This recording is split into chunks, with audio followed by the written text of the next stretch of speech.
Welcome to today's deep dive. We're really going deep today. We're diving into the Quran, specifically chapter 8, sometimes called the spoils, or Al-Anfal. And I know what you're thinking, right? Ancient battles, spoils of war. How can this be relevant? But seriously, this chapter, it's surprisingly timely even today.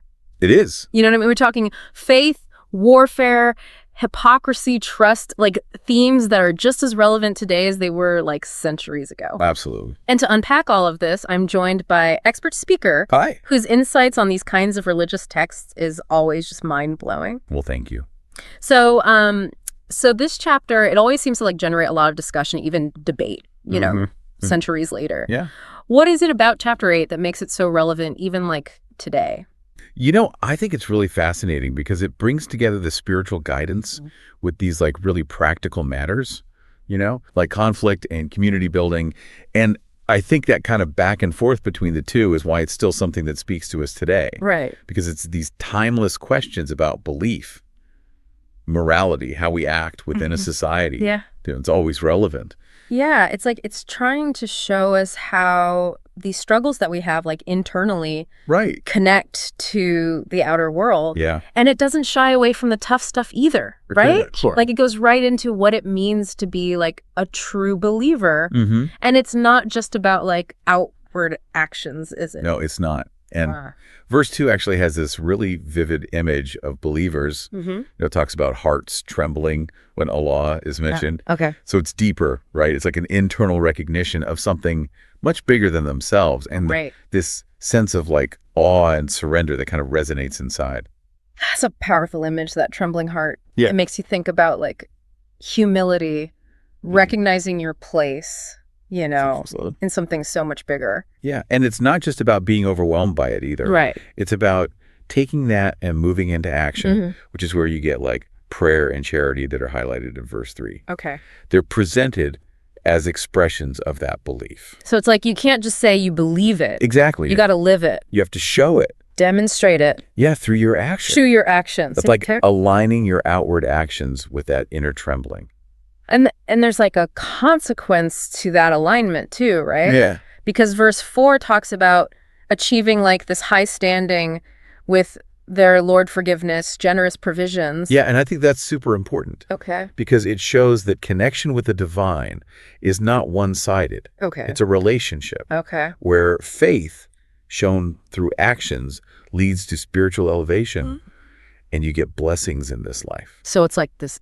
It all goes together. It's a beautiful cycle. Internal recognition of Allah, outward expression through your actions. Then the blessings come as a result of that.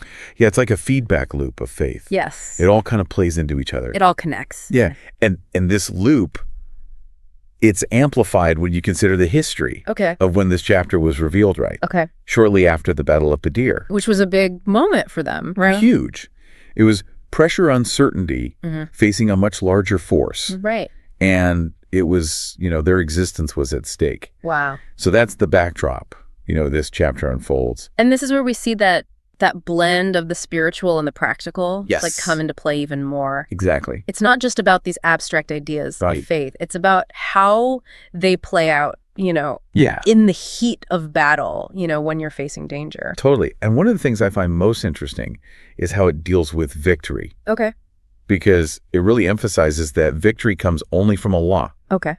Not just strength or strategy by itself. It's the Battle of Badr is this metaphor for the challenges we all face. Okay. When you're feeling overwhelmed, outnumbered. Right. Not sure where to turn. Right. Chapter 8's hey, remember where true strength comes from. So it's about surrender to that higher power. Yeah. Recognizing that we're not in control of everything. Right. But we still got to show up. We still got to do our best. Totally. And that's where it gets interesting, right? Okay. Because then it talks about conduct in warfare. Okay. And this emphasis on courage, discipline.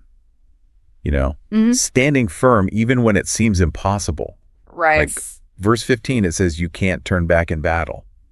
Wow. And verse 16 talks about being obedient, following orders. So there's this balance between trusting that higher power, but then also taking action. Totally. Yeah. It's not about just sitting back and waiting. Right. It's about doing your part, Aligning your action. Yes. And that's, I think, something really beautiful about it. Yeah. It's so human right. We want to control everything. Right. But we have to admit we can't. And it's in that space between striving and surrendering that we find our strength. And that whole dynamic, that's not just for like a battlefield, is it?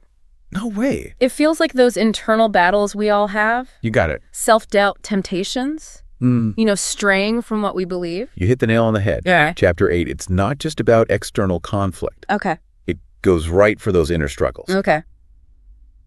Especially hypocrisy and doubt. Because in a way, those are their own battles. They are. Battling your weaknesses, your desires. Absolutely. The things that pull us away from what's right. Yes. And it's very direct about hypocrisy. Yeah, how so? Like, verse 22 compares hypocrites to the deaf and dumb, those who do not reason. Whoa. It makes you think, right? It's like they're closed off. They're not really hearing it. They might go through the motions, right? But their heart's not in it. It's all outward. Exactly. And that's the point. Okay. It's got to be more than that. It's about aligning your inner world with your actions. That integrity, right? Being whole. Being true to yourself, inside and out. Inside and out. But it doesn't just like condemn hypocrisy. No, it doesn't. It offers a way back. Totally. There's this theme of forgiveness throughout. Okay.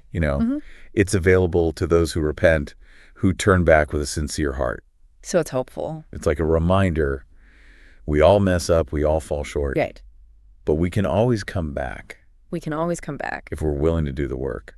And that makes me think about this other theme that stuck with me. Yeah. That our possessions, even our kids, even our challenges, they're all tests from Allah. You're talking about verse 28, right? Yeah. Where it says, and know that your possessions and your children are a test, and that Allah possesses an immense reward. Yes.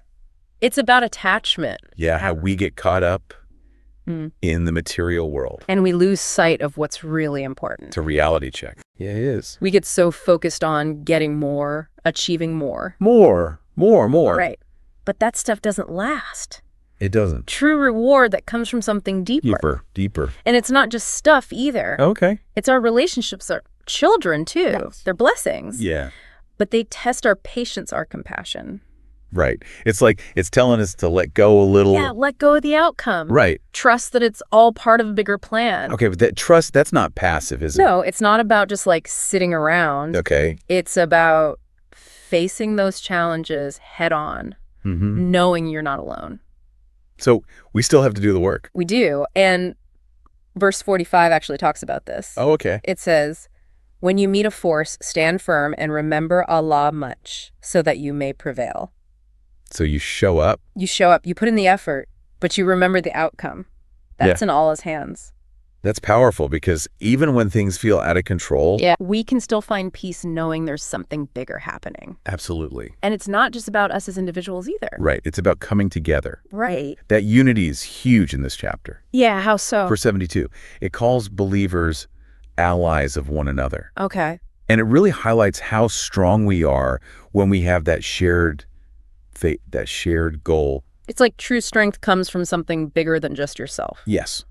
And it contrasts that with the alliances of those who don't believe. Okay. And it shows how fragile those bonds can be. So it's that deep connection that helps you weather the storms. Exactly. And speaking of weathering storms, what about forgiveness? Forgiveness. Yeah, that seems to be a big theme. Throughout the Quran. Yeah. And you see it here too. Okay. Like in verse 70, Allah says, O Prophet, say to those you hold prisoners, if Allah finds any good in your hearts, He will give you better than what was taken from you, and He will forgive you. Allah is forgiving and merciful. Wow, even in the middle of war, there's still that chance for forgiveness. It's always there. It's not about holding on to anger. No, it's about recognizing that capacity for good. Yeah. Even in those we might see as enemies. It all comes back to that inner transformation. It does. Right. It's got to start within. Chapter 8. It's more than just a history lesson. Right. It's a guidebook. Yeah. For living a life of faith, integrity, and compassion. Even when things get tough. Especially when things get tough. Aligning who we are with what we do. Exactly. Striving for that connection with something bigger than ourselves. And always approaching everything with forgiveness. And understanding. Man, that's a powerful message. It is, and it's amazing how relevant it still is. I know, right? Centuries later. It's incredible how a chapter from so long ago can still speak to us today. It really is. It shows how wise these verses are. They really do. These are things that have been important to people for so long. Yeah. And they'll continue to offer comfort and guidance. So as we wrap up this deep dive, think about this. How can you apply this idea of inner transformation to your own life? How can you cultivate that sense of awe and surrender, that commitment to aligning your actions with your beliefs? These are questions we're thinking about long after this deep dive is over. Until next time, happy diving.